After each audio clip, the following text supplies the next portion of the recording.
Build your dreams, live rich, and leave rich. Welcome to Live Rich and Leave Rich. I'm Chris, and remember, living rich isn't about being lavish. It's really about living peacefully. Today, we're going to challenge a piece of financial advice that, let's be honest, many of us have just accepted as fact. The idea that buying gold jewelry is a bad investment. Well, I'm here to show you how, when you do it smartly, it can actually be one of the most intelligent ways to enjoy your wealth today while protecting your family's future tomorrow. Let's get into it. All right, before we dive in, just a quick heads up. This is all for your education and to get you thinking. Every investment, and that includes gold, has its risks, so it's always a good idea to chat with a professional financial advisor to build a plan that's just right for you. You've heard this a million times, right? Every financial guru on TV or online says the same thing. Don't buy jewelry. They'll tell you it's a horrible investment because you lose all that money on making charges right away. Their advice is always to stick to paper gold like sovereign gold bonds or just buy plain, boring gold bars. And you know what? From a pure, cold spreadsheet point of view, they're absolutely right. But here's what they always seem to miss. Life. You can't exactly wear a digital certificate to your cousin's wedding, can you? And you can't pass down a gold ETF to your daughter with the same love and emotion as a piece of jewelry that's been in the family. See, financial logic is one thing, but it just doesn't understand joy, culture, or tradition. So let's just reframe this whole conversation. What if we stop thinking about jewelry as a bad investment and start seeing it for what it truly is, a really smart expense? Something I like to call wealth you can wear. The whole idea behind wearable wealth is honestly a game changer. It's this unique quality that only gold jewelry has. It's probably the only luxury item you can buy that you can enjoy, wear, create memories with, all while its actual value is probably going up over time. It's doing two jobs at once, letting you enjoy your money and saving it too. And just look at this comparison, it makes it so clear. Think about that expensive phone or car you bought. The second you took it home, its value started to nosedive. A phone that cost you $1 lakh might be worth what, 10,000 in 5 years? But a gold necklace for that same 1 lakh, with gold prices appreciating over time, it could easily be worth 1.5 lakhs, maybe even more in that same time frame. It's a luxury good that actually fights back against losing its value. Okay, Krish, I can hear you thinking, that all sounds great, but what about those crazy-making charges? And that is a fantastic question. So now let's get into the actual strategy, the how-to, that lets you get rid of that cost and unlock the real power of wearable wealth. This is the #1 problem, isn't it? The big objection. And for good reason. When you pay an extra 15 or 20% on top of the gold price, it really does feel like you're just throwing money away. And if you just walk into a store and buy something on the spot, well, you are. But what if I told you there's a way to completely avoid that? The secret is what I call the gold scheme hack. It's so simple. Pretty much every major jeweler in India has an 11-month savings scheme. You just pay a set amount each month. Then, in the 12th month, you use all that saved-up money to buy whatever jewelry you want. And here's the magic part. The jeweler completely waives the making charges, usually up to 18 or 20%.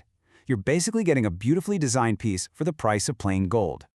Now, this is where the numbers get really, really interesting.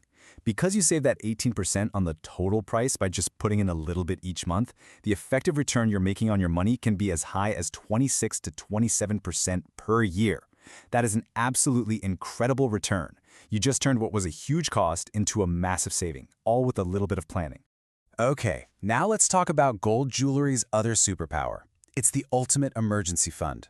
I want you to imagine the worst-case scenario. It's 2 o'clock in the morning and there's a medical emergency. You need a lot of cash, and you need it right now. The banks are obviously closed. Your stocks or mutual funds will take days to sell. What do? This is the moment your jewelry becomes the most valuable thing you own. Forget a bank loan. That takes days, income proof, credit checks, all that hassle. A gold loan is almost instant. You walk into a lender with your bangles or a chain, and in a matter of minutes, you walk out with cash. No one asks about your job. No one checks your credit score. And that's the bottom line. In a real crisis, when every other door is slammed shut, the gold in your home is your guaranteed lifeline.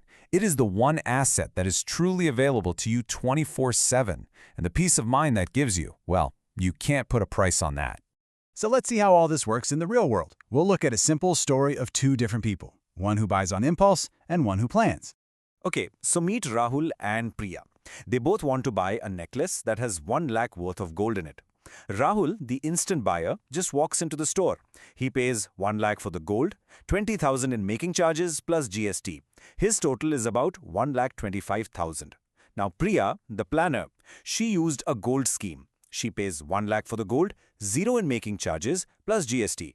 Her total is 1,05,000. For the exact same piece of jewelry, Priya saved herself 20,000 rupees. Why? Just because she planned ahead. So, if you're feeling convinced and you're ready to start building your own wearable wealth, how do you do it the right way?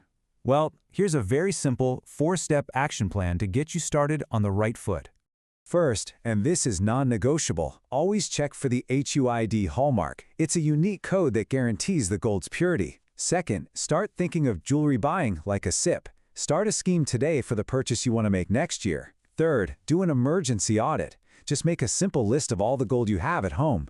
This helps you know exactly what your borrowing power is in a crisis. And last, if you're focused on value, stick to plain gold. Stones and diamonds are beautiful, but they have almost zero resale value. All right, let's bring it all home. What are the most important things to remember from everything we've talked about today? 1. Remember, jewelry is for joy. It's a smart expense, not a bad investment. 2. Use those gold schemes. Never pay making charges if you can avoid it. 3. Gold is the king of cash in an emergency. It's your financial first responder. 4. It protects your family's wealth from inflation for generations. And 5. It's just a beautiful, simple asset to pass on to the people you love. So I'll just leave you with this one final thought. Take a look at your financial life. Is it full of paper receipts and digital statements? Or is it also filled with beautiful things that hold memories of weddings, birthdays, and anniversaries? Because sometimes, the absolute smartest financial move you can make is to wear your wealth. If you found this useful, please subscribe and share it with your friends and family. This is Kresh, reminding you to live rich and leave rich.